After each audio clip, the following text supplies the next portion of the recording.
Fala aí pessoal, como é que vocês estão? Tudo bem?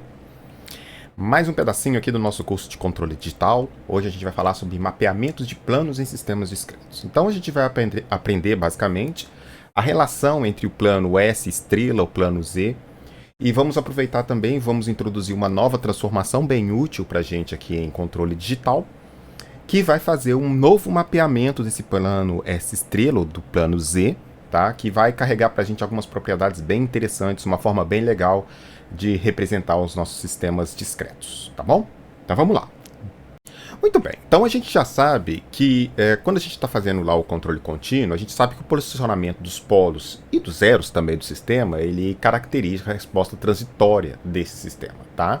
Então, de acordo com o posicionamento desses polos, sobretudo dos polos no plano S, a gente consegue dizer o global, a resposta global daquele sistema a um conjunto de entradas de teste que a gente conhece, tá?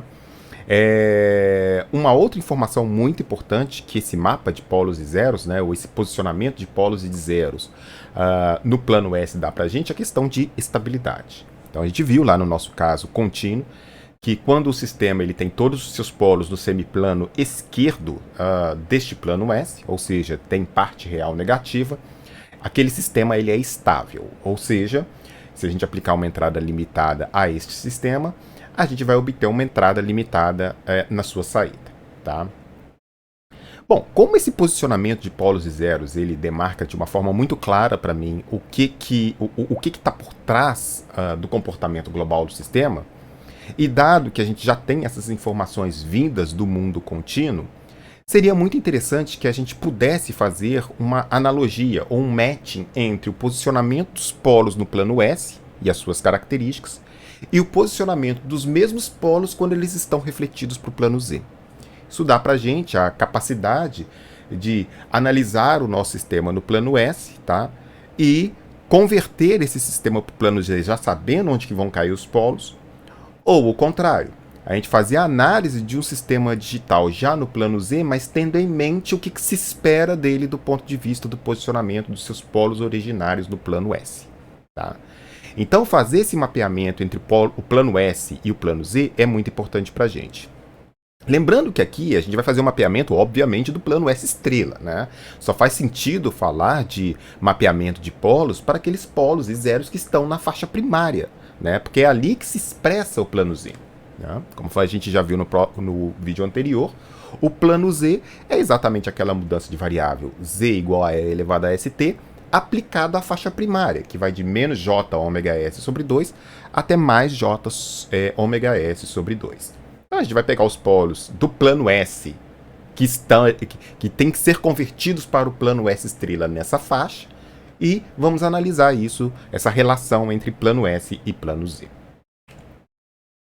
Bom, alguns fatos importantes, né, que a gente já mencionou. A variável S, ela se relaciona com a variável Z através dessa expressão, tá? Então Z igual a E elevado a STS, em que TS é o nosso tempo de amostragem. E a gente sabe também que pela propriedade de periodicidade da amostragem, a gente só precisa considerar a faixa primária, ou seja, a região do plano S que está entre menos J ômega S sobre 2 e mais J ômega S sobre 2. O que tiver fora dessa faixa é réplica do que ocorre nesta faixa. Então basta para a gente analisar essa região do nosso plano S. Até porque se houver polos do plano S, polos ou zeros do plano S, que ferem essa faixa primária, ou seja, cujo polo, a parte imaginária do polo, tem algum valor acima de ômega S sobre 2, a gente já sabe que a gente não usou uma frequência de amostragem adequada para esse sistema, porque a gente está ferindo o teorema de Shannon, né? Então a gente tem que tomar cuidado. Quando a gente está fazendo aqui o mapeamento do plano S para o plano Z, a gente está considerando que a nossa amostragem foi suficiente para captar todos os polos e zeros do meu sistema contínuo original dentro dessa região, entre menos J ômega S sobre 2 e mais J ômega S sobre 2. Bom, uma outra informação que a gente também viu nos nossos vídeos anteriores é que há uma relação unívoca entre os polos no plano S e no plano Z. Ou seja, se houver dois polos no plano S, tendo eu feito a amostragem de forma adequada, vai haver dois polos no plano Z. Obviamente em posições diferentes, porque essa posição é dada por essa lei de formação aqui. Mas há uma unicidade entre o número de polos no plano S e o número de polos no plano Z. Só que isso só vale para os polos, isso não vale para os zeros. A ausência de polos no plano S não implica a ausência de polos no plano Z. Um número determinado de polos, de zeros, me desculpe, no plano S, não significa que nós temos o mesmo número de zeros no plano Z. Tá? Então, essa relação de unicidade do número de polos ocorre para os polos, não para os zeros. Tá? É o teorema da multiplicidade que a gente viu em um vídeo anterior. Bom, então agora o que a gente vai começar a fazer é o seguinte: como que a gente faz para mapear essa tira infinita entre menos j ômega s sobre 2 até j ômega s sobre 2 no plano Z? Tá? Ou seja, se eu pegar qualquer valor de S dentro dessa tira infinita, né, que tem parte real negativa, menos infinito até parte real mais infinito, mas constrita essa faixa primária, como que esse ponto se expressa no plano Z? Para fazer isso, então, a gente vai começar a fatiar esse plano S estrela de várias formas e ver como que essa fatia, né, como esse corte se reflete no plano Z. E a primeira coisa que a gente vai fazer, é óbvio, é mapear o eixo imaginário. Por quê? Porque ao mapear o eixo imaginário, eu estou mapeando exatamente a região que limita a estabilidade no plano S estrela. Então, o que está à esquerda do plano S, desse eixo imaginário é estável. O que está à direita desse eixo imaginário é instável. E vamos ver como que isso se mapeia no plano Z. Bom, a gente sabe que Z é igual a E elevado a STS, mas S é um número complexo, tá? Então, Z é igual a E elevado a sigma mais J ômega TS. E aí a gente vai pensar em cada uma das nossas posições do plano S como sendo esse número complexo e ver como que essa região, ou como esse ponto do plano S se reflete no plano Z por meio dessa exponencial. Ora, se a gente está em cima do eixo imaginário, a parte real é nula. Então a gente tem que Z igual a E elevado a J ômega TS, que é igual a cosseno de ômega TS mais J seno de ômega TS. Tá? Esse número complexo aqui tem módulo igual a 1 e fase igual a ômega TS. Só que a gente está restrito à faixa do eixo imaginário que vai de menos ômega S sobre 2 até ômega S sobre 2.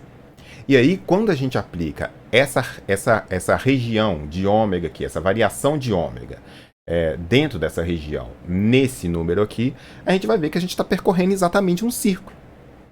Tá? Então, quando eu tenho aqui ômega igual a menos ômega S sobre 2, eu vou ter menos 2π sobre TS dividido por 2, então um 2 soma em cima e embaixo, né? Vai sobrar só menos π sobre TS, só que eu tenho um outro TS multiplicando aqui, então a gente vai para menos π.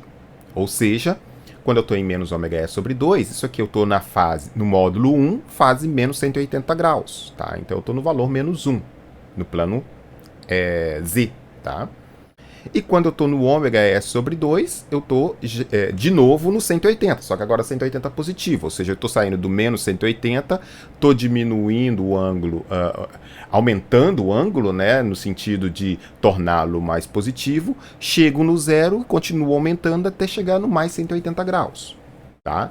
Então eu saio de menos π até mais π. Ou seja, quando eu estou percorrendo o eixo imaginário, eu estou percorrendo um círculo, só que de raio 1. Tá? Então, isso pra gente dá o nosso limite ali, tá? Eu tô saindo de menos π para π com módulo igual a 1. Vamos aproveitar que a gente já está aqui e vamos mapear os limites da faixa primária. Ou seja, eu tô ou em menos j ômega S dividido por 2, ou em mais j ômega S dividido por 2, e eu estou percorrendo o valor com módulo, ou módulo negativo ou módulo positivo. Tá? Então vamos supor que haja um polo exatamente em uma das faixas primárias, ou seja, Z igual a E elevado a sigma mais J TS ômega S sobre 2. Ora, o que vai acontecer é que ômega S é igual a 2π sobre TS. Então, TS vezes ômega S sobre 2 é igual a π. Isso significa que quando a gente tiver exatamente numa das faixas primárias, tanto a positiva quanto a negativa, tá? A gente vai estar com fase π, ou seja, eu vou estar apontando para o eixo real negativo com módulo E elevado a sigma ts.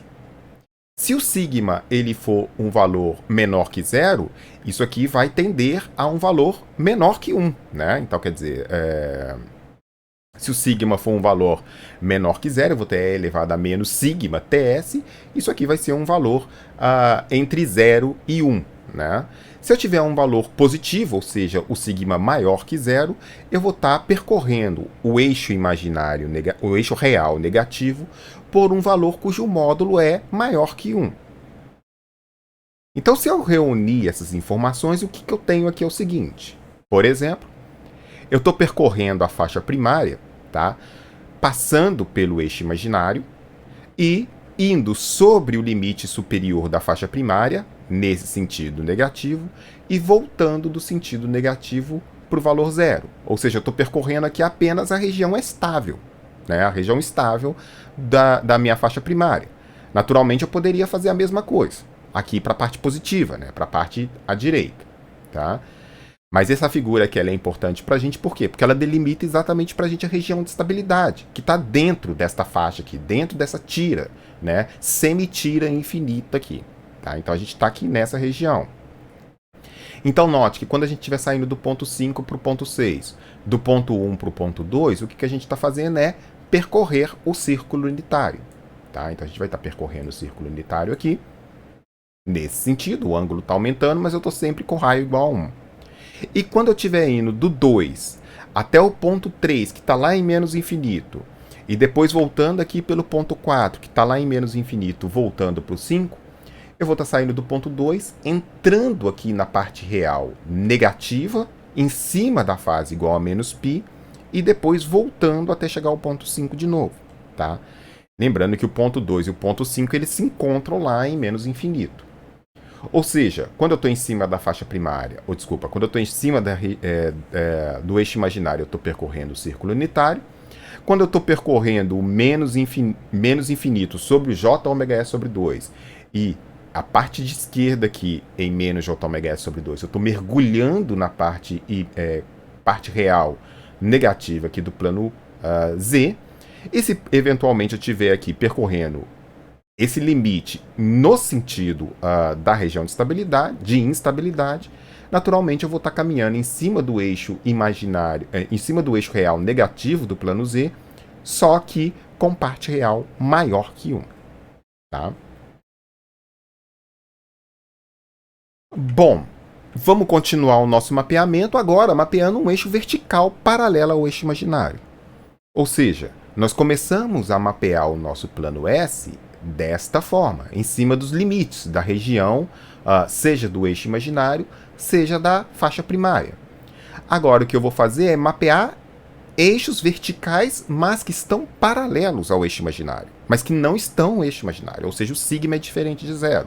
Eu vou manter o sigma e vou variar o ômega entre menos ômega s sobre 2 e ômega s sobre 2, ou seja, eu vou percorrer um eixo vertical paralelo ao eixo imaginário. Tá? Bom, note que quando eu fizer isso, paralelo ao eixo imaginário, eu vou ter o quê? E elevado a sigma 1 ts, que é a parte real, né?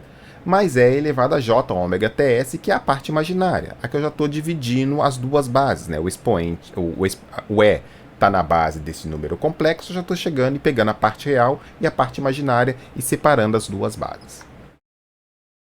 Bom, o E elevado a j ômega ts que está aqui, a gente já sabe que isso é um círculo. Tá? Então isso aqui é um círculo que percorre, quando a gente está de menos ômega s sobre 2 até ômega s sobre 2, isso percorre para a gente um círculo. Ou seja, sair em um eixo vertical paralelo ao eixo imaginário, isso significa percorrer um círculo. Só que esse círculo ele vai ter módulo E elevado a sigma 1 ts. Então esse aqui vai ser o módulo do meu círculo. Se o sigma for negativo, ou seja, eu estou do lado esquerdo do plano S, isso significa que esse número aqui ele é menor que 1. Maior que 0, porque tem que ser sempre positivo, mas menor que 1. Ou seja, quando eu estou percorrendo um eixo vertical paralelo ao eixo imaginário à esquerda do eixo imaginário do plano S estrela, eu vou estar percorrendo um círculo de raio menor que 1. Se por outro lado eu estiver percorrendo um eixo vertical, mas que está à direita do eixo imaginário, esse sigma vai ser maior que... vai ser positivo. E, portanto, esse número aqui vai ser maior que 1. Em ele sendo maior que 1, eu vou estar percorrendo um círculo exterior àquele círculo unitário. Tá? Então, o círculo vai ter raio maior que 1. Reunindo todas essas informações que a gente tem, a gente chega nessa figura aqui do Phillips. Tá? Ou seja, quando eu estou percorrendo exatamente o sigma 1, né, ou seja, eu tenho o sigma 1 fixo e eu estou percorrendo de menos j ômega e sobre 2 até j ômega e sobre 2, eu vou estar percorrendo um círculo de raio menor que 1.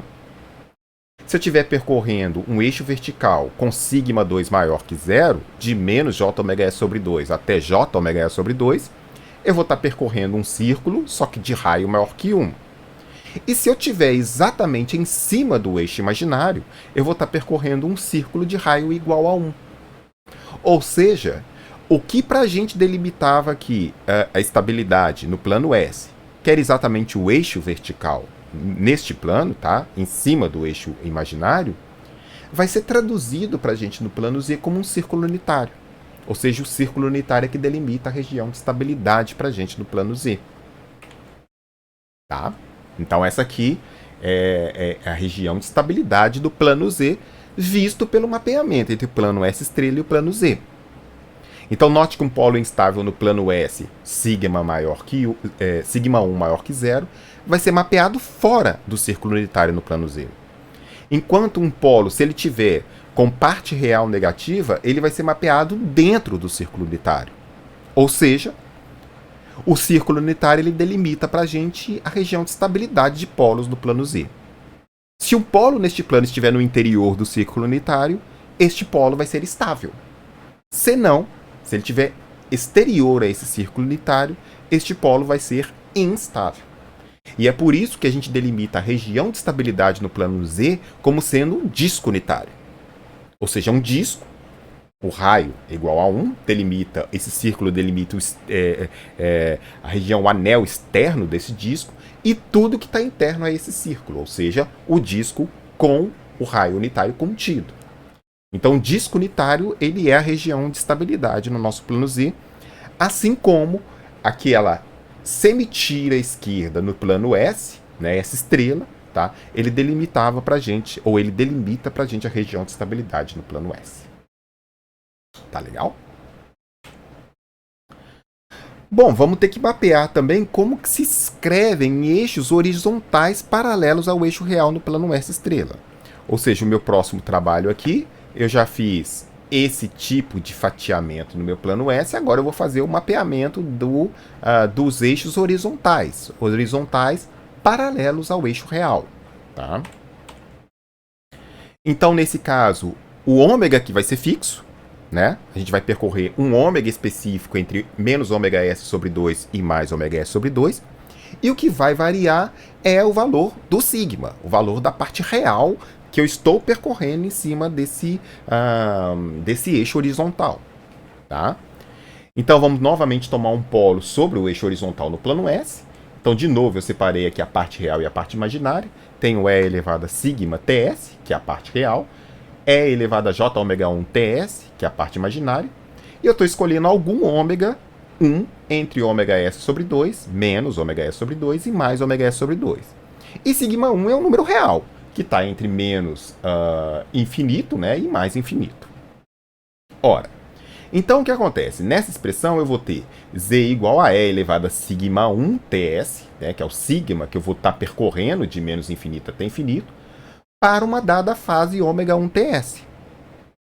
Ou seja, eu vou ter um número complexo no plano Z que vai ter uma fase específica dada pelo valor de ômega que eu escolhi para analisar, ou seja, a altura desse eixo horizontal em relação ao plano Z, tá? E o número, o módulo vai variar entre menos infinito a infinito para o sigma, que, portanto, vai variar de 0 até mais infinito nesse módulo aqui. Portanto, ao percorrer um eixo horizontal no plano real, tá, paralelo ao eixo real no plano S, eu vou estar percorrendo um eixo vetor no plano Z. Um eixo vetor de fase ômega 1 TS. Note que essa fase pode ser positiva ou negativa, dependendo do valor de ômega 1, entre menos ômega S sobre 2 e mais ômega S sobre 2. E o módulo é elevado a sigma TS. Se esse sigma for negativo, eu vou estar percorrendo um eixo vetor que vai sair do 0 até a amplitude 1, até o módulo 1. Se esse sigma for positivo, eu vou estar com esse módulo maior do que 1. Mas eu vou ter esse ponto aqui sendo expresso como um eixo vetor. Tá? E é exatamente isso que eu tenho nessa figura. Tá? Então eu tenho duas alturas que eu estou percorrendo esse eixo horizontal, J ômega 1 e J ômega 2, ambos menores que J ômega S sobre 2. Isso vai me dar dois ângulos. Tá? Então quanto mais próximo do ômega S sobre 2, mais próximo eu vou estar da fase menos 180. E a gente já viu isso. Quando a gente está percorrendo o eixo horizontal que delimita o J ômega S sobre 2, né, que delimita a faixa primária, eu vou estar andando aqui em cima da fase igual a π, ou menos π. Tá? Então essa fase aqui ela é dada pela proximidade que eu estou de ômega S sobre 2. E essa amplitude aqui, ela vai ser dada exatamente em função do valor do sigma que eu tenho. Se eu tiver, por exemplo, esse valor de sigma aqui, onde está a mãozinha, isso aqui vai ser um valor de sigma negativo. E, portanto, esse eixo vetor aqui ele vai ter amplitude, vai ter módulo menor que 1. Se, por outro lado, eu tiver aqui no J ômega S2, J ômega 2, com essa posição aqui onde está a mãozinha, né? Isso aqui é um sigma positivo. Então, ele vai entrar E elevado a sigma maior que 1 naquele TS. Portanto, isso aqui vai dar um valor maior que 1. E eu vou estar aqui em alguma região, aqui, por exemplo, onde está a mãozinha.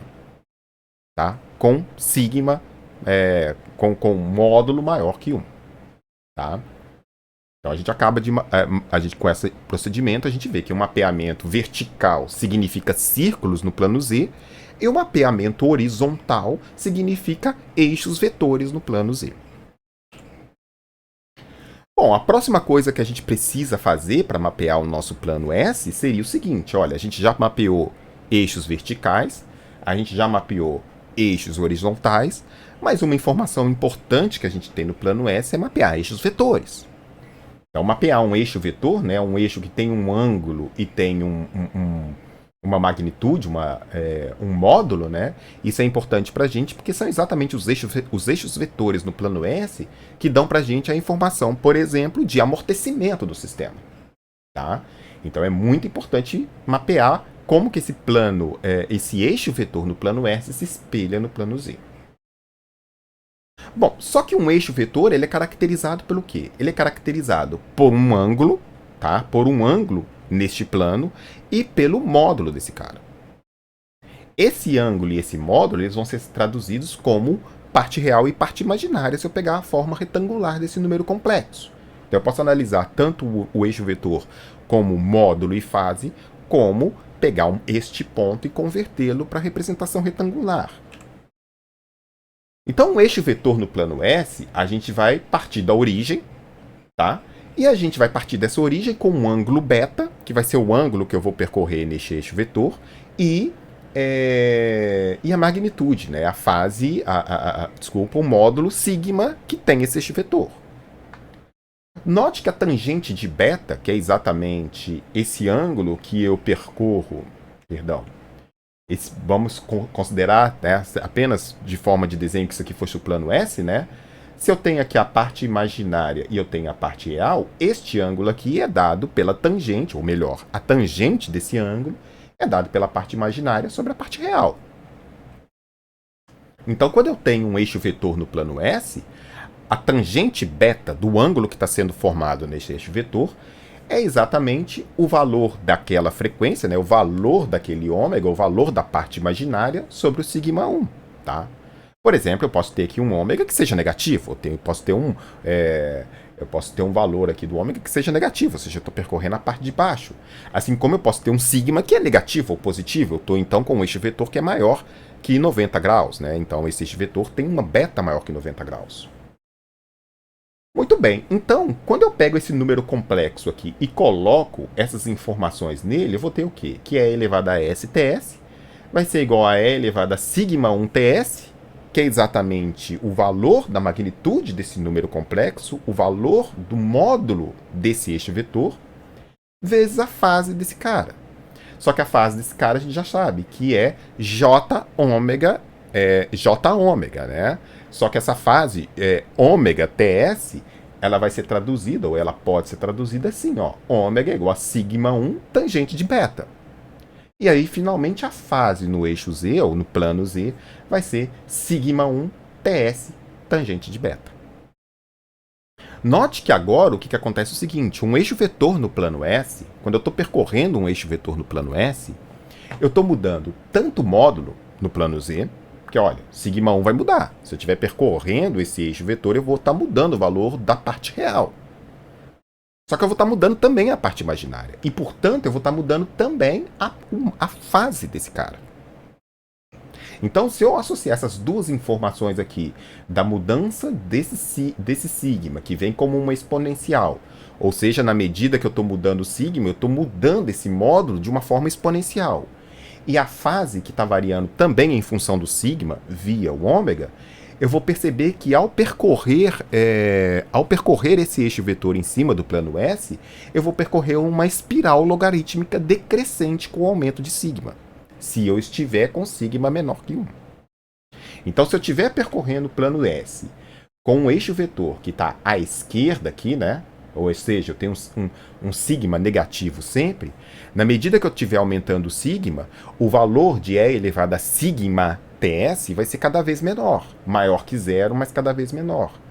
Enquanto a fase vai estar só aumentando, né? Eu só vou estar aumentando a fase, saindo de 0 graus e indo em sentido, por exemplo, a 180 graus, se eu estiver percorrendo esse eixo vetor aqui. Por outro lado, se eu estiver percorrendo o eixo vetor nesse sentido, eu vou ter o sigma maior que zero, ou seja, quanto mais eu estiver percorrendo esse eixo vetor, maior o valor de sigma, e, portanto, eu estou fazendo uma espiral cada vez maior. Saindo do ângulo zero, cada vez mais próximo do ângulo 180. Ou seja, dependendo da angulação desse beta, eu posso estar percorrendo esse eixo vetor por meio de uma exponencial logarítmica que vai só diminuindo o raio, tá? Ou uma exponencial que só vai aumentando o ângulo e também só vai aumentando o módulo, né? O módulo que eu tenho que percorrer nessa função logarítmica. Portanto, o que acontece é o seguinte, por exemplo, se eu estiver aqui percorrendo então esse eixo vetor, no sentido aqui, por exemplo, eu tenho um beta que é maior que 90 graus, portanto o sigma ele é sempre menor que zero.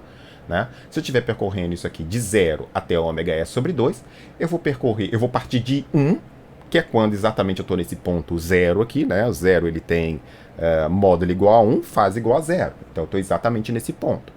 E eu vou percorrendo esse ângulo aqui que vai sair de 0 até 180, tá? Então ele vai sair de 0 até 180, com um módulo desse número complexo cada vez menor. Essa parte aqui do desenho do Phillips, né, eu não considero correta, né, não estaria correto, porque como eu estou expressando aqui esse polo no plano S sempre entre menos ômega S sobre 2 e mais ômega S sobre 2, né, não faz sentido eu ultrapassar essa faixa, né, e aí eu não teria isso aqui. Essa parte negativa aqui, ela só ocorre naturalmente se eu estiver ultrapassando o J ômega S sobre 2. Mas aí, naturalmente, eu estou ferindo o teorema de Shannon. Então, para ser coerente tudo que a gente está fazendo aqui do ponto de vista de controle digital, para a gente, a região aqui que percorre, né, esse eixo vetor entre menos ômega S sobre 2 e mais ômega S sobre 2, é exatamente esse trecho aqui, né, que está aqui nessa primeira parte. Tá? Naturalmente, eu poderia ter um eixo vetor aqui para baixo, né? Faria a mesma coisa, ele sairia daqui, só que ele sairia com um ângulo negativo até chegar em menos π. Poderia, por exemplo, ter um ângulo, um eixo vetor com beta positivo. Bom, com beta menor que 90 graus. Se o beta é menor que 90 graus, então eu estou percorrendo esse eixo vetor. Esse eixo vetor, o que vai acontecer? Ele vai sair aqui de 1, né, que é quando eu estou exatamente no ponto, na origem do plano S, e ele vai aumentando esse cara aqui até chegar em mais 180 graus. Ou seja, o módulo só vai aumentando até chegar em menos 180 graus. Tá? Da mesma forma, se eu tiver um beta negativo, eu vou ter um eixo vetor para cá, eu vou percorrer a mesma coisa, só que vou sair do ponto zero, com o módulo cada vez aumentando mais, até chegar no ponto de fase menos 180 graus. Tá? Muito bem. Então a gente acabou de fazer o mapeamento de um eixo vetor, a relação entre um mapeamento de um eixo vetor do plano S e do plano Z. Então com isso a gente fecha o mapeamento desses dois planos. A gente agora consegue mais ou menos localizar qualquer ponto do plano S no plano Z. Então aqui eu tenho essa outra figurinha aqui do Phillips, né? Então ele está aqui mapeando a faixa positiva, né, da faixa primária, ou seja, aquela semitira infinita, né? Tá aqui os dois limites da faixa primária, menos j ômega s sobre 2 e mais j ômega s sobre 2. Tenho aqui vários pontos mapeados, tá? Nessa tira, né? Alguns até instáveis, né? Então ele colocou até alguns aqui no semiplano direito exatamente para a gente ver o efeito.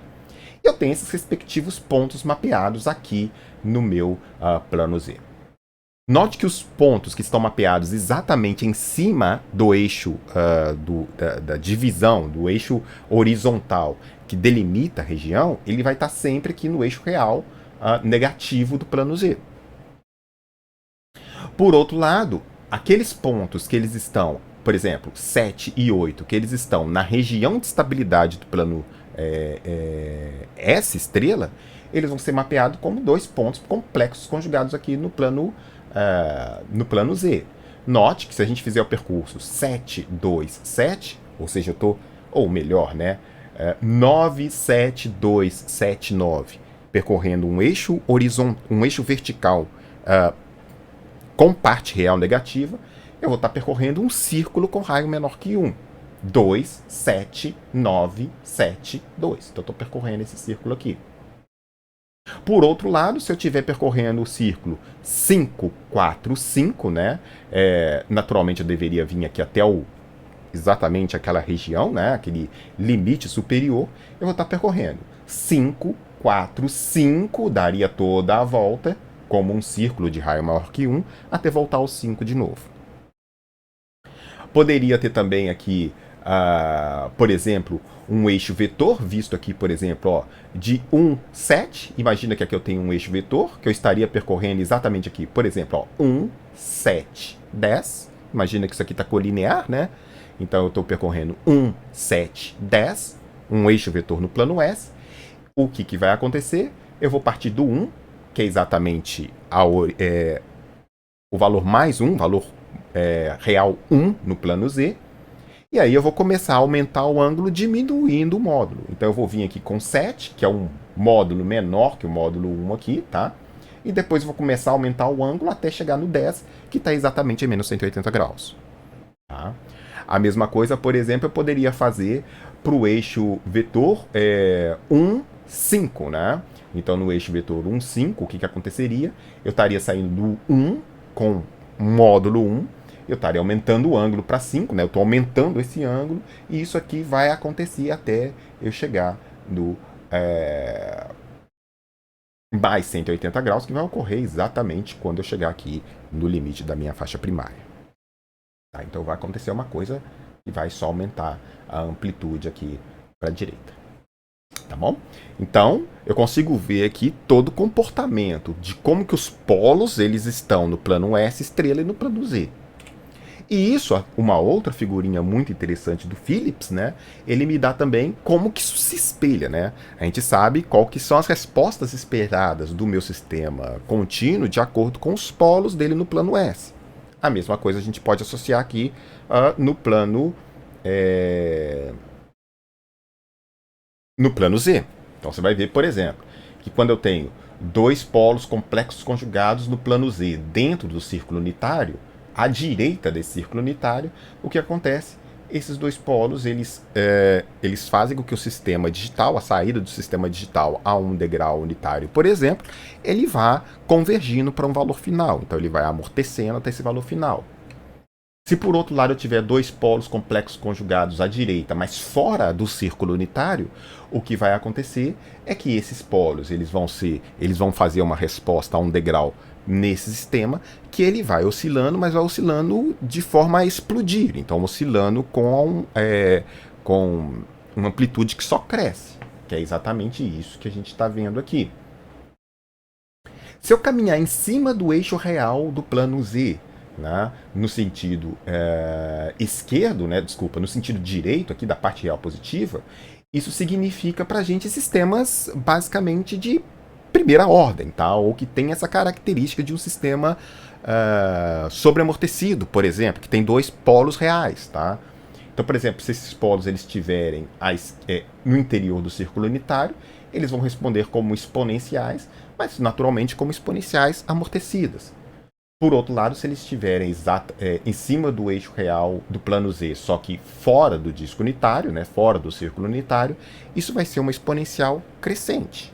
E se eu estiver exatamente em cima do valor 1 no plano Z, isso implica que eu tenho um sistema com aquela característica de integração que vem lá do sistema do plano S. Ou seja, o integrador no plano S, que é a origem do plano S, se espelha no plano Z como o valor Z igual a 1. Então, analisando isso aqui, bom, os pontos que estão do lado de cá são exatamente aqueles pontos que percorrem, né? Esses pontos aqui exatamente são aqueles pontos que percorrem o limite da faixa primária, onde eu começo a ferir o teorema de Shannon. E isso a gente consegue observar aqui. Essa aqui é a resposta esperada, só que os pontos discretos que eu tenho é esse, esse e esse. Ou seja, eu estou subamostrando o sistema. Eu estou exatamente no limite de amostragem, eu já estou ferindo o teorema de Shannon. Então, polos nesses pontos aqui para a gente não interessa.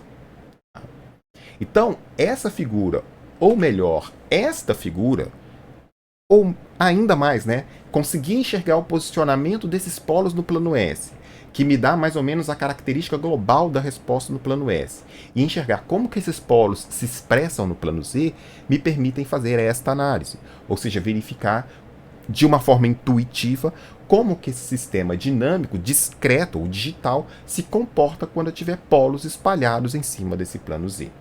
Então, a gente acabou de fazer aí um estudo bastante interessante do mapeamento do plano S para o plano Z. Tá? Então é muito importante ter essa noção de como que polos no plano S se espelham no plano Z, para a gente ter essa noção de como que o desempenho, como que os requisitos de desempenho, como que a resposta temporal do sistema do plano S pode ser intuitivamente alcançadas por meio do posicionamento dos respectivos polos do plano Z. Tá? Bom, a próxima parte do nosso estudo é continuar essa questão de mapeamento, mas de uma forma um pouco diferente. A gente vai apresentar agora uma outra forma de a gente fazer a aproximação dessa exponencial E elevado a STS. A gente viu que a nossa transformada Z, ela parte dessa mudança de variável, Z igual a E elevado a STS, né, para fazer todo o procedimento.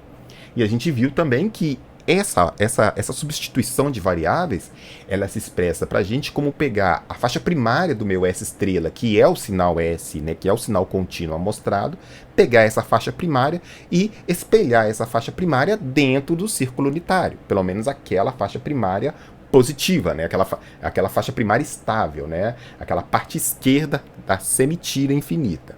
A gente espelha isso por meio do círculo unitário, do disco unitário, tá? Então, a gente já viu que a relação entre os domínios Z e S ela se faz através dessa expressão. Bom, essa fórmula, apesar dela ser a definição da transformada Z, tá? E a definição da amostragem, ou desse mapeamento de planos, ela não é útil para a gente quando a gente vai fazer controle digital por meio, por exemplo, de uma análise computacional do H de Z.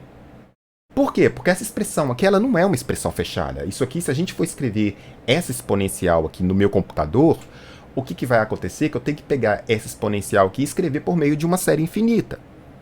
A exponencial na nossa calculadora ela não é uma fórmula fechada. Ela é calculada por meio de uma série. Tá? E então o que acontece é o seguinte, isso aqui, para cálculo computacional, ainda mais envolvendo funções de transferência, muitos polos, muitos zeros, isso não é uma forma computacionalmente mais interessante para a gente para achar uma expressão de H de Z via H de S. Tá? Bom, vamos estudar então uma outra forma de aproximar essa função, tá? Essa função z igual a e elevado a sts. Existem muitas formas. A gente poderia usar a aproximação de Taylor para essa exponencial, tá? Só que a gente consegue mostrar que quando a gente está lidando com funções de transferência, funções complexas com polos e zeros, ou seja, uma expressão racional que tem numerador complexo e denominador complexo, ou seja, que são polinômios de variável complexa, a aproximação de Padé ela fornece melhor resultado para a gente obter aquela aproximação exponencial do que a aproximação de Taylor. Claro, a gente não consegue mostrar isso aqui, isso demoraria um pouquinho mais de tempo, mas a gente consegue mostrar que a aproximação de Padé para esse caso, ela fornece resultados mais satisfatórios do ponto de vista da aproximação. A aproximação de Padé, ela é uma aproximação que ela tem uma evolução de coeficientes que ela é meio... ela não segue uma regra de formação assim muito clara no primeiro momento. Ela tem uma regra de formação, mas essa regra de formação ela é um pouquinho intrincada para entender como que ela é feita, tá? Mas aqui a gente vai pegar a aproximação de um número exponencial qualquer, tá? E eu posso mostrar para vocês que até a terceira ordem dessa aproximação, tá? Eu tenho esses coeficientes aqui. Então, e elevado a menos x é igual a 1 menos x dividido por 2, mais x dividido por 2, x elevado ao quadrado sobre 8, menos x elevado ao cubo sobre 48, mais blá blá blá, tá? Sobre 1 mais x dividido por 2, mais x ao quadrado sobre 8, mais x ao cubo sobre 48, mais blá blá blá. Você vai observar que os coeficientes são os mesmos, tá? Então aqui eu tenho 1 meio, meio, 1 oitavo, 1 sobre 48, 1 sobre 48. O que muda são os sinais. Então no denominador dessa aproximação são sempre positivos, no numerador é alternado. Positivo, negativo, positivo, negativo, positivo, negativo, tá? Bom, o que a gente vai fazer aqui é tomar essa aproximação da exponencial dada pela aproximação de Padé e vamos truncar na primeira ordem. Então o que a gente vai fazer? O que for de x ao quadrado para frente, a gente vai desprezar nessa aproximação. Então, a gente vai usar e elevado a menos x, 1 menos x dividido por 2 sobre 1 mais x dividido por 2. Tá? Então, essa aqui vai ser a nossa aproximação truncada para e elevado a menos x pela aproximação de Padé, que a gente chama aproximação de Padé de primeira ordem. Bom, como que a gente faria, então, a aproximação, ou como que a gente usa essa aproximação de Padé em alguma coisa útil para a gente? Bom, vamos fazer uma relembrada aqui, né? Vamos fazer uma rápida lembrança aqui de uma coisa que a gente viu lá no curso de sistemas de controle, tá? Sistemas de controle lineares.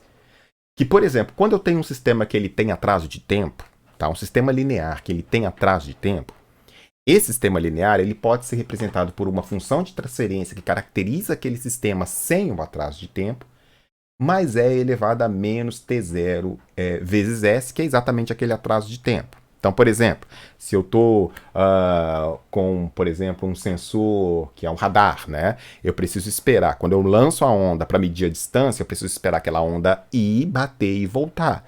Isso é um atraso de tempo de medição.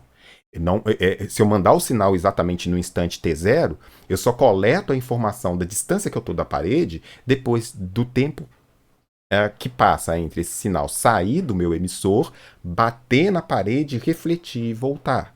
Na verdade, é exatamente pela diferença de tempo, né, ou pelo tanto de tempo que eu gasto para esse sinal ir e voltar, que eu meço a distância.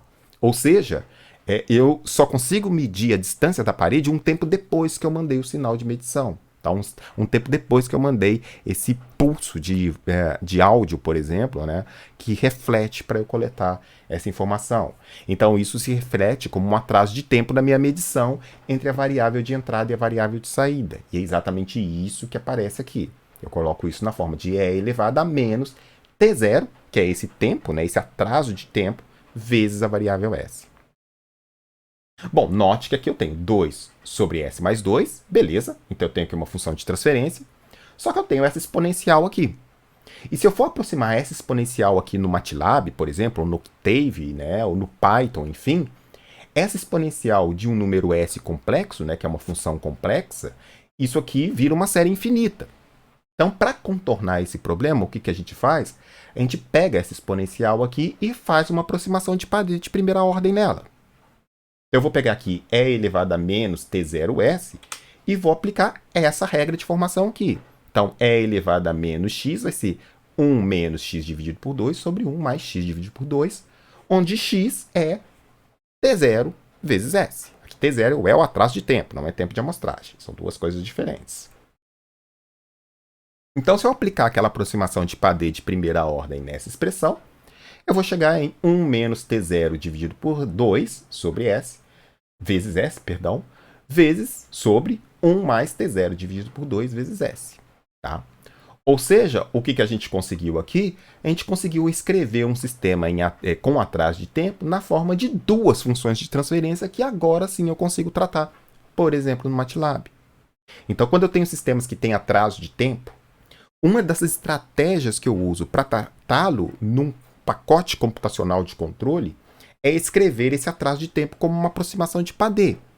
É claro que aqui a gente está usando uma aproximação de Padê apenas de primeira ordem. A gente poderia usar uma aproximação de Padê de 10ª ordem. Quanto maior a ordem, melhor a descrição dessa exponencial aqui por meio daquela função de transferência. Só que quanto maior a ordem da aproximação, maior também a ordem aqui da função de transferência. Eu vou ter 10 polos e 10 zeros. Tá? Então, sempre que eu estou fazendo essa aproximação de Padê, por exemplo, no atraso de tempo, eu estou nessa dicotomia entre aumentar a ordem da aproximação de Padê para melhorar a aproximação, mas aumentar a complexidade da função de transferência, ou usar uma aproximação de Padê de menor ordem para ter uma função de transferência menor, sabendo que eu vou sacrificar um pouco a representação desse atraso de tempo aqui desse sistema. Tá? Note que sempre que eu uso aproximação de Padê num sistema, por exemplo, aqui, sistema contínuo aqui em S, eu estou colocando um sistema que ele tem um polo, só que esse polo ele é sempre estável. Então esses polos aqui eles sempre vão ser estáveis. Sempre que eu usar a aproximação de Padê, obviamente, essa função de transferência que representa essa exponencial tem que ser estável. Senão, a exponencial não vai convergir para o valor da função de transferência e vice-versa. Então, quando eu uso a aproximação de Padê, esse polinômio denominador aqui, todas as suas raízes estão no semiplano direito de S. Só que vai ocorrer a ocorrência de zeros de fase não mínima. Ou seja, vão aparecer alguns zeros no semiplano direito, alguns zeros no semiplano esquerdo. Tá? Então, neste caso aqui, vai aparecer um polo estável nessa representação, mas vai aparecer um zero de fase não mínima. Então, um zero no semiplano direito do plano S. Tá? Essa é a característica da forma como a gente vai fazer a aproximação. Bom, então, como que a gente vai usar isso no nosso contexto aqui de controle digital? O que a gente vai usar é o mesmo procedimento. A gente vai pegar z igual a e elevado a sts e vai fazer uma aproximação de Padê de primeira ordem para esse sistema. Ou seja, a gente vai ter aqui que z é igual a e elevado a sts. Eu vou pegar aquela expressão e elevado a menos x, vou substituir menos x por s elevado a ts e vou fazer a aproximação. Então, o meu z agora, ou seja, a variável z, ela vai ser aproximada por Padê de primeira ordem como 2 mais ts sobre ts vezes s sobre 2 menos ts, 2 mais tss sobre 2 menos ts vezes s. Note que essa expressão aqui é uma aproximação da variável z. Note que a expressão correta é z igual a e elevado a sts. Essa aqui é a definição. A gente está substituindo essa definição por uma aproximação. Uma aproximação que sai de uma série infinita para uma função de transferência de primeira ordem, um polo e um zero. Tá? Da mesma forma, eu posso vir aqui e separar a variável s. Se eu isolar a variável s aqui, transferindo esses valores aqui para o lado esquerdo, eu vou ver que o s é igual a 2 sobre ts, z menos 1 sobre z mais 1. Então, essa aproximação de Padé de primeira ordem, ela fez para a gente uma relação algébrica entre uma variável no plano S e uma variável no plano Z. Se eu tiver um polo no plano S e quiser traduzir isso para o plano Z de uma forma aproximada, basta que eu pegue o S, coloque nessa expressão aqui, faça a conta dessa expressão, eu tenho uma aproximação do Z, que vai ser tão melhor que essa expressão aqui, tanto menor for o tempo de amostragem. Então, quanto menor o tempo de amostragem, melhor essa aproximação fica dessa exponencial. Tá? Então, as equações anteriores agora, elas estabelecem uma relação algébrica entre as variáveis S e Z.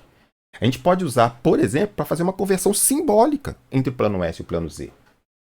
Então, por exemplo, agora eu não preciso mais fazer aquele procedimento todo do ZOH que a gente aprendeu lá atrás, para, por exemplo, se eu tenho um polo em S, ou se eu tenho uma função de transferência em S, passar ela para Z. Eu posso usar essa aproximação. Só que essa aproximação, ela me dá uma aproximação que é algébrica. Eu posso fazer simbolicamente. Eu posso programar simbolicamente no meu computador para que ele faça essas duas operações simbólicas aqui. Mas a gente tem que ter noção que isso é uma aproximação. Não é exatamente Z igual a E elevado a STS. Nem o S isolado aqui, né? Que vai ser ln de Z sobre TS. Tá? É uma aproximação desse mapeamento plano S, plano Z. Então, a esse par de aproximações, a gente vai dar um nome especial que vai chamar de transformação bilinear, que a gente vai explorar muito ainda aqui no nosso curso de controle digital. Tá? Então, a esse par de relações, Z é aproximadamente 2 mais TSS sobre 2 menos TSS, e S é aproximadamente 2 que multiplica Z menos 1 sobre TS que multiplica Z mais 1, a gente vai chamar de transformação bilinear entre as variáveis S e Z. Tá? É uma transformação porque, naturalmente, aqui a gente não está envolvendo uma transformada integral. É uma transformação, é uma mudança de variável, é uma mudança de plano, é um mapeamento de um plano feito de uma forma diferente. Tá? Então, é uma transformação. Obviamente, como a gente já disse, essa transformação ela apresenta para a gente uma relação aproximada entre os planos S e o plano Z. Tá? Só que a gente vai mostrar já já que se esse tempo de amostragem ele for substancialmente mais baixo do que as dinâmicas que estão envolvidas.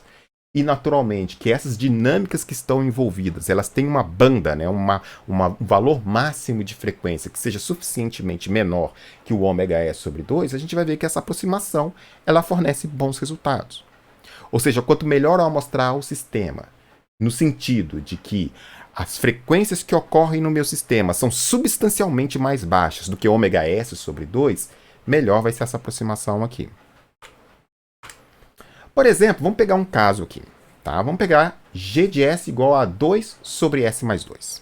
Tá? Então, isso aqui é um sistema contínuo. Tá? E eu estou pegando um tempo de amostragem que é igual a 0,01 segundos. Bom, a constante de tempo desse sistema aqui é igual a meio segundo. Tá? Então, a constante de tempo desse sistema, ou seja, o valor que se eu der um degrau, o valor que ele vai sair de 0 até chegar a 63% do valor final, é meio segundo. E eu estou mostrando isso com 0,01 segundos. Ou seja, eu estou fazendo uma amostragem 50 vezes mais rápida do que a dinâmica desse sistema. Então, é uma amostragem que a dinâmica desse sistema está muito abaixo que o ômega S sobre 2. Bem abaixo que o ômega S sobre 2. Tá? O ômega S dividido por 50. Tá? Então, está bem amostrado. Tá? Com uma amostragem bastante, com um tempo de amostragem bastante baixo face às constantes de tempo envolvidas naquele sistema. Se a gente usar a transformação bilinear nessa situação aqui, né, nessa planta, com esse tempo de amostragem, a gente vai chegar aqui por uma substituição meramente simbólica aqui, ó, 2Z mais 1 sobre 202Z menos 198. Obviamente, aqui eu coloquei uma igualdade por um abuso de linguagem. Aqui é uma aproximação. Aqui o G de Z é aproximadamente igual a isso aqui. Ou seja, ao fazer a aproximação dessa função de transferência com esse tempo de amostragem, pela aproximação de transformação bilinear, eu estou fazendo isso simbolicamente obtendo essa expressão. Note que agora a gente está aproximando explicitamente o termo E elevado a STS de forma simbólica. Então, a gente não precisa mais incluir o ZOH, porque a aproximação do ZOH, ou seja, a transformada Z de Z menos 1 sobre Z vezes g de S sobre S é uma aproximação que leva em conta a expressão analítica para resolver via Z ou H aquele sistema digital. Tá? Então, aqui a gente está fazendo uma aproximação explícita via transformação bilinear. Tá? Então, a gente não usa mais EOH aqui nesse caso. Bom, aqui eu tenho a resposta desse sistema linear e aqui eu tenho a resposta do mesmo sistema digital, via transformação bilinear. Aqui está em tempo segundos, tá? E aqui está em passos do tempo de amostragem. Bom, se eu colocasse essa figura uma em cima da outra, virtualmente você veria a mesma coisa. Para ver alguma diferença entre as duas, você teria que dar um zoom nessa figura exatamente para você ver aquela escadinha de um instante de tempo para o outro. Né? Você vê a escadinha de sair de um tempo, ir para o outro, ir para o outro, ir para o outro, ir para o outro.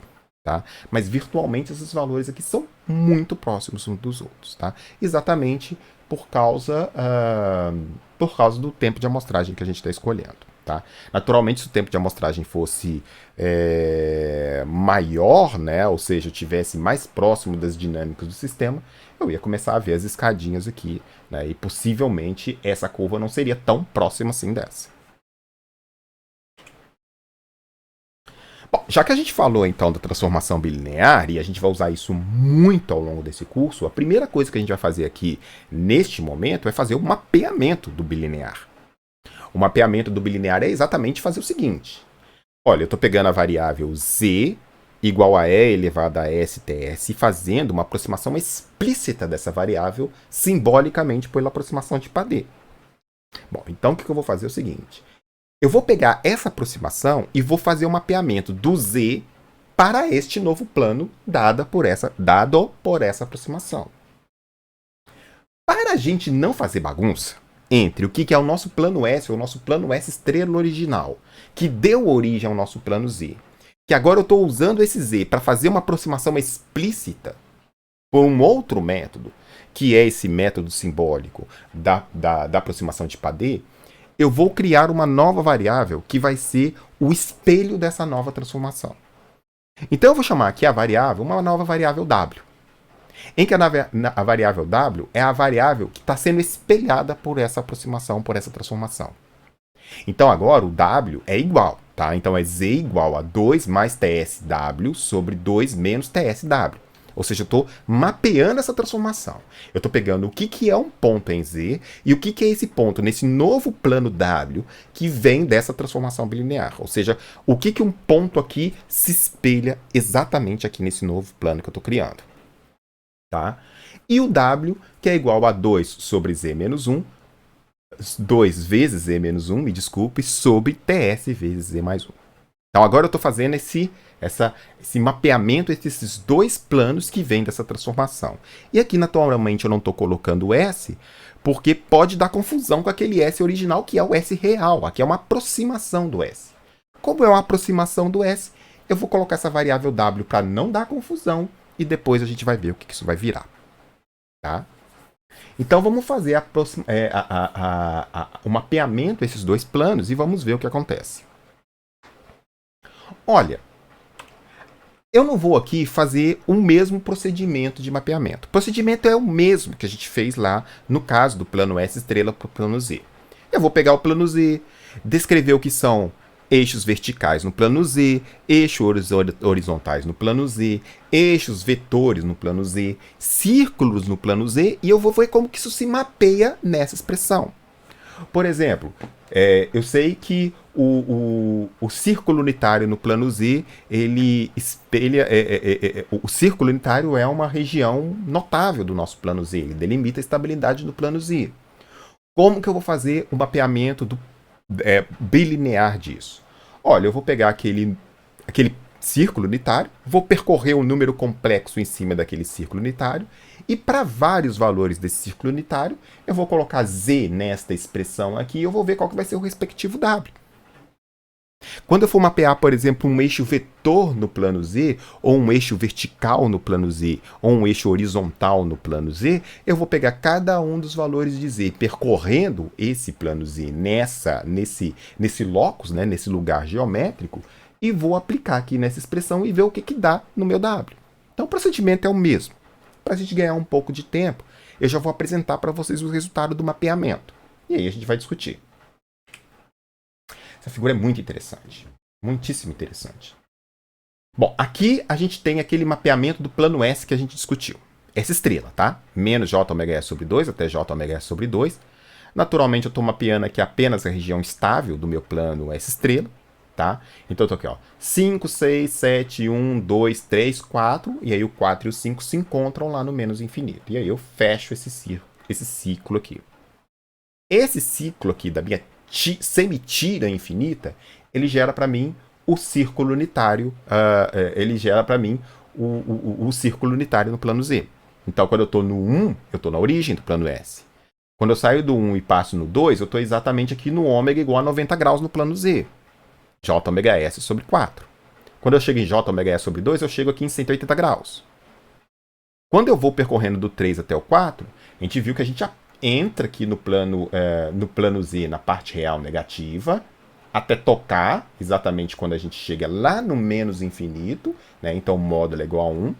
Depois eu volto. Então eu estou voltando aqui. Do 5 eu estou descendo e voltando até chegar no 6. Então quando eu estou percorrendo essa faixa, os limites da minha faixa primária, da origem até o menos infinito, eu estou fazendo esse percurso, indo lá no infinito e voltando, até o ponto 6. Bom, aí no ponto 6, eu estou aqui em menos 180 graus, que é menos J ômega S sobre 2. O 7 é menos J ômega S sobre 4, então é menos 90 graus.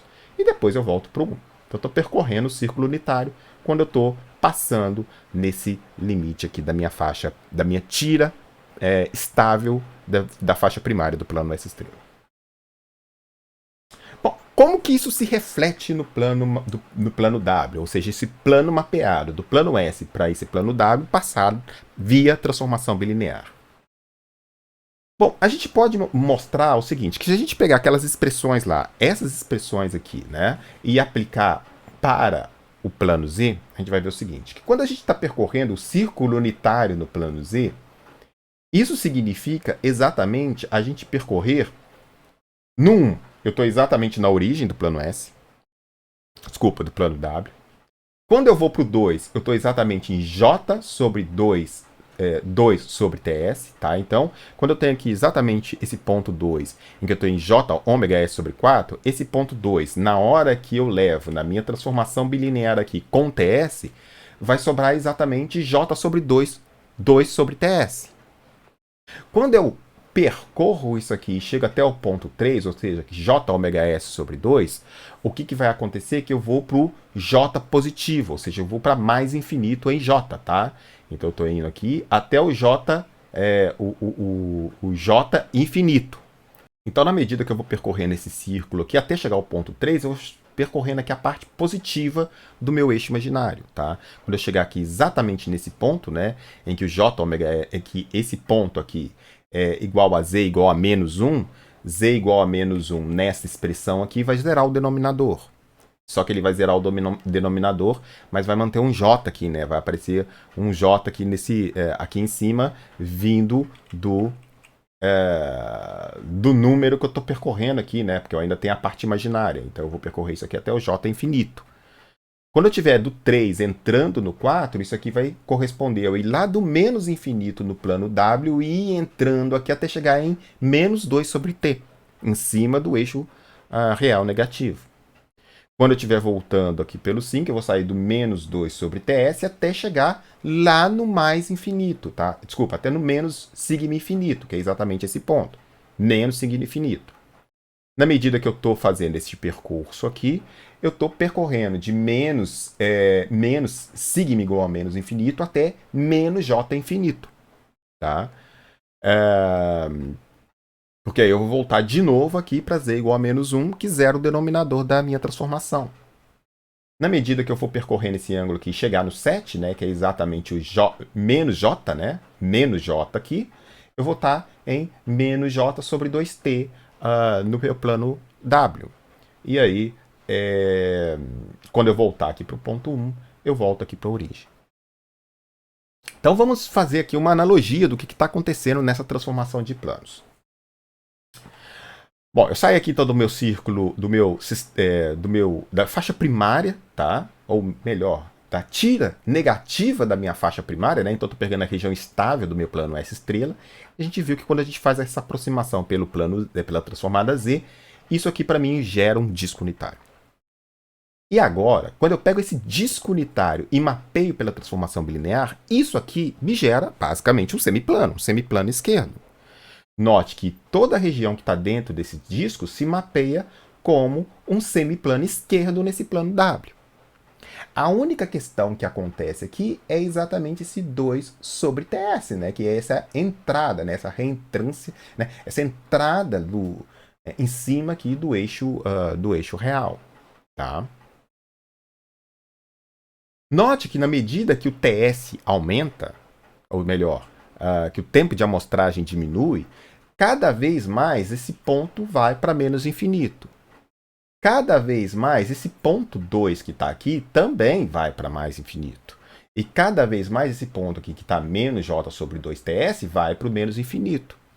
Ou seja, na medida que o tempo de amostragem diminui, cada vez mais esse disco unitário é refletido como um semiplano esquerdo. Ou seja, quando eu faço a aproximação do plano Z para o plano W, o que eu estou tentando fazer, ou o que eu estou obtendo basicamente, é uma reconstituição do plano Z por meio de um semiplano infinito, esquerdo.